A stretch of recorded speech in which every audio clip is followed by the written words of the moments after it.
Hello മക്കളെ, നമ്മളിന്ന് study ടൈമിൽ എടുക്കുന്നത് 1-ാം ക്ലാസ്സിൻ്റെ മാത്സിൽ തിത്തിരിക്കിളിയും ചെങ്ങാതിമാരും എന്നുള്ള പാഠഭാഗത്തിൻ്റെ വർക്ക് ബുക്കാണ് കേട്ടോ. അപ്പോൾ ഇത് ഈ പ്രാവശ്യം 2-ാമത്തെ പാഠമായിരിക്കും. കഴിഞ്ഞ പ്രാവശ്യം 1-ാമത്തെ പാഠഭാഗമായിരുന്നു.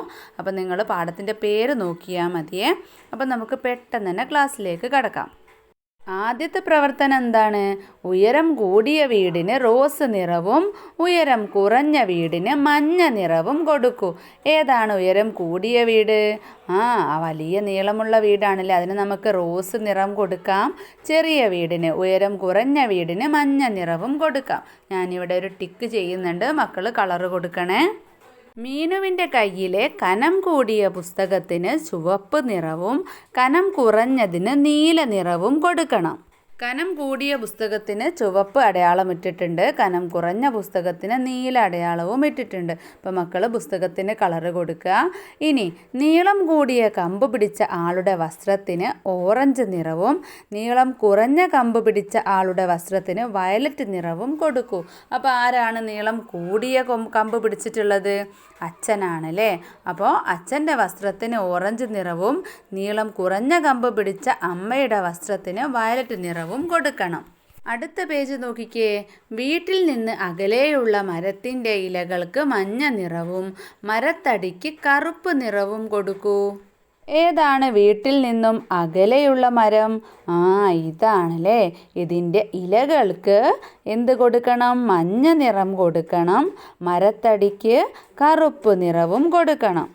അടുത്തത് അടുത്തുള്ള മരത്തിൻ്റെ ഇലകൾക്ക് പച്ച നിറവും മരത്തടിക്ക് തവിട്ട് നിറവും കൊടുക്കൂ. അടുത്തുള്ള മരം ഈ വലിയ മരം, ഇതിൻ്റെ ഇലകൾക്ക് നിങ്ങൾ പച്ച നിറവും മരത്തടിക്ക് തവിട്ട് നിറവും കൊടുക്കണം. തവിട്ട് എന്ന് പറഞ്ഞാൽ ഒരു ഗ്രേ കളറ്. വീടിന് നിങ്ങൾ ഇഷ്ടമുള്ള നിറം കൊടുത്ത് ഭംഗിയാക്കുക കേട്ടോ. ഇനി 2 ആടുകളെ കണ്ടല്ലോ. വലിയ ആടിന് തവിട്ട് നിറവും ചെറിയ ആടിന് കറുപ്പ് നിറവും കൊടുക്കൂ. എൻ്റെ കയ്യിൽ തവിട്ട് നിറം ഇല്ലാത്തത് കൊണ്ടാണ് കേട്ടോ ഞാൻ ടിക്ക് ചെയ്ത് കാണിക്കാത്തത്. ഇനി മിലൻ്റെ കയ്യിലുള്ളതിൽ ഭാരം കൂടിയതിന് പച്ച നിറവും ഭാരം കുറഞ്ഞതിന് ചുവപ്പ് നിറവും കൊടുക്കൂ. അപ്പോൾ ഒരു കയ്യിലുള്ളത് ബലൂണാണ്, മറ്റേ കയ്യിലുള്ളത് ചക്കയാണ് അല്ലേ. അപ്പോൾ ഏതിനാണ് ഭാരം കൂടുതൽ? വലിപ്പം കൂടുതലുള്ളതിനാണോ ഭാരം കൂടുതൽ? അല്ല അല്ലേ, ചക്കയ്ക്കാണ് ഭാരം കൂടുതൽ. അപ്പം ഭാരം കൂടിയതിന് പച്ച നിറം കൊടുക്കണം, ഭാരം കുറഞ്ഞതിന് ബലൂണിന് ചുവപ്പ് നിറവും കൊടുക്കണം. അടുത്തത് കുറുക്കൻ്റെയും കൊക്കിൻ്റെയും കഥ ടീച്ചർ പറഞ്ഞു തന്നല്ലോ. ആ കഥയിലെ ചില സന്ദർഭങ്ങളാണിത്. അപ്പോൾ കഥ ടീച്ചർ മക്കൾക്ക് പറഞ്ഞു തരൂ കേട്ടോ. ഇവിടെ നിറയുള്ള പാത്രമേത്? ശരി അടയാളം ഇടുക. ഇവിടെ 2 പാത്രങ്ങളുണ്ട്. കൊക്കിൻ്റെ കയ്യിലും ഒരു പാത്രമുണ്ട്, കുറുക്കൻ്റെ മുന്നിലും ഒരു പാത്രമുണ്ട്. ഏതിലാണ് കൂടുതൽ വെള്ളമുള്ളത്? കുറുക്കൻ്റെ മുന്നിലുള്ള പാത്രത്തിലാണ് അല്ലേ.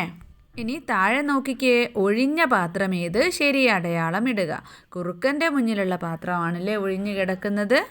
അടുത്ത വർക്ക്ഷീറ്റ് ഏതാണ്? വീട്ടുപകരണങ്ങൾ. ഒരേ എണ്ണം വരുന്നവയ്ക്ക് ഒരേ നിറം കൊടുക്കുക. അപ്പോൾ ഫസ്റ്റ് കപ്പ് എത്ര എണ്ണം ഉണ്ട്? 4 എണ്ണം ഉണ്ട് അല്ലേ. അപ്പോൾ ഇപ്പുറം ഭാഗത്ത് 4 എണ്ണം ഉള്ളത് ഏതാണ്?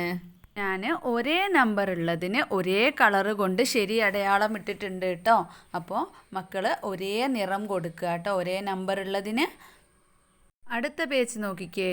കുട്ടികളുടെ അത്രയും എണ്ണം ലഡുവിന് മഞ്ഞ നിറം കൊടുക്കൂ. ഇവിടെ ഒരു പ്ലേറ്റിൽ ലഡു ഉണ്ട്, അതുപോലെ തന്നെ കുറച്ച് കുട്ടികൾ അവിടെ ഇരിക്കുന്നുണ്ട് അല്ലേ. എത്ര കുട്ടികളാണുള്ളത്? 1 2 3 4 5 5 കുട്ടികളാണുള്ളത്. അപ്പോൾ 5 ലഡുവിന് മഞ്ഞ നിറം കൊടുക്കണം. അതുപോലെ ആ ഒരു ബോക്സിൽ എണ്ണം എഴുതണം. അവിടെ നമുക്ക് 5 എന്ന് എഴുതാം. അതിനുശേഷം 5 ലഡുവിന് മഞ്ഞ നിറം കൊടുക്കാം. ഇനി താഴെ കൂട്ടങ്ങളാക്കാം. 2 എണ്ണം വരച്ച് കൂട്ടമാക്കൂ. അപ്പോൾ കുടകൾ എത്ര എണ്ണം ഉണ്ട്? 3 എണ്ണം ഉണ്ട് അല്ലേ. അപ്പോൾ അതിൽ 2 കുടയെ നമുക്കൊരു കൂട്ടമാക്കാം. പിന്നെ കൂട്ടങ്ങളാക്കാനില്ല. അടുത്തത് 3 എണ്ണത്തെ കൂട്ടമാക്കൂ. ഓരോ 3 എണ്ണം വെച്ച് കൂട്ടങ്ങളാക്കാം. ബാക്കി 1 ഉണ്ട്.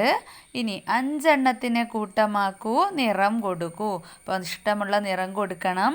5 എണ്ണം ഒരു കൂട്ടമാക്കിയാൽ ബാക്കി 4 എണ്ണം ഉണ്ട് അല്ലേ. അടുത്തത് എണ്ണത്തിന് നേരെ അത്രയും പൊട്ടുകൾ ഒട്ടിക്കൂ. അപ്പോൾ നിങ്ങൾ പൊട്ടുകൾ ഒട്ടിക്കുക, അല്ലെങ്കിൽ വട്ടത്തിൽ കുത്തിടുക കേട്ടോ. ടീച്ചർ പറയുന്നത് ചെയ്യുക. ഒന്നാമത്തത് 1 വേണം, രണ്ടാമത്തെ കളിയിൽ 2 പൊട്ട്, മൂന്നാമത്തതിൽ 3 പൊട്ട്, നാലാമത്തതിൽ 4 പൊട്ട്, അഞ്ചാമത്തതിൽ 5 പൊട്ട്. ഇനി മക്കളോട് എണ്ണി പറയാനാണ് കേട്ടോ. ഓരോന്നും എത്ര ഉണ്ട് എന്ന് എണ്ണി നോക്കണം. ഒന്നാമത്തേത് 1 ആണുള്ളത്. ഇനി പാവകളോ 1, 2, 3 3 ഉണ്ട്. പിന്നെ ഹെലികോപ്റ്റർ എത്ര ഉണ്ട്? 1, 2. അടുത്തത് 1, 2, 3, 4, 5 എണ്ണമുണ്ട്. ലാസ്റ്റ് ബോള് 1, 2, 3, 4 ആണുള്ളത്. മക്കൾ എണ്ണി നോക്കിയിട്ട് എഴുതുക. അടുത്ത പ്രവർത്തനം ഇലകൾ വരയ്ക്കാനാണ്. പൂവിൻ്റെ നടുക്കായിട്ടൊരു നമ്പർ ഉണ്ട്, അത്രയും ഇലകൾ മക്കൾ വരയ്ക്കുക. ആദ്യത്തെ ഒരു പൂവിന് ഇലകളുണ്ട് അല്ലേ, അപ്പോൾ 2 നമ്പർ ഉള്ളത്, അപ്പോൾ 2 ഇലകൾ വരച്ചിട്ടുണ്ട്. അടുത്തതിൽ 3 നമ്പർ, 3 ഇല വരയ്ക്കണം. അടുത്തത് 5 നമ്പർ, 5 ഇലകൾ വരയ്ക്കണം. പിന്നെ 4 നമ്പർ, 4 ഇല വേണം വരയ്ക്കാൻ. ഇത് കഴിഞ്ഞ വർഷത്തെ ടെക്സ്റ്റ് ബുക്കിൽ ഇങ്ങനെയായിരുന്നു കേട്ടോ പേജ്. അതാണ് ഞാനൊരു പേജ് ഇതിലേക്ക് കയറ്റിയിട്ടുള്ളത്. ഇത് പല്ലുകൾ വരയ്ക്കാനാണ്. മുകളിൽ എത്രയാണ്, താഴെ എത്രയാണ്, അത് ഈ ഒരു പ്രാവശ്യം നിങ്ങൾക്ക് ആ പ്രവർത്തനമില്ല. ഇനി താഴെ വണ്ടിന് പുള്ളിയിടാം. ഒരു വണ്ടിൻ്റെ 2 ചിറകിലുമായി 5 വട്ടങ്ങൾ വരയ്ക്കണം. വ്യത്യസ്ത രീതിയിൽ എങ്ങനെയൊക്കെ വരയ്ക്കാം? ഇവിടെ ഒരു രീതിയിൽ തന്നിട്ടുണ്ട്. ഒരു ഭാഗത്ത് 1ഉം ഒരു ഭാഗത്ത് 4ഉം അല്ലേ, അപ്പോൾ 5 ആണ്. അടുത്തതിൽ എങ്ങനെ വരയ്ക്കാം?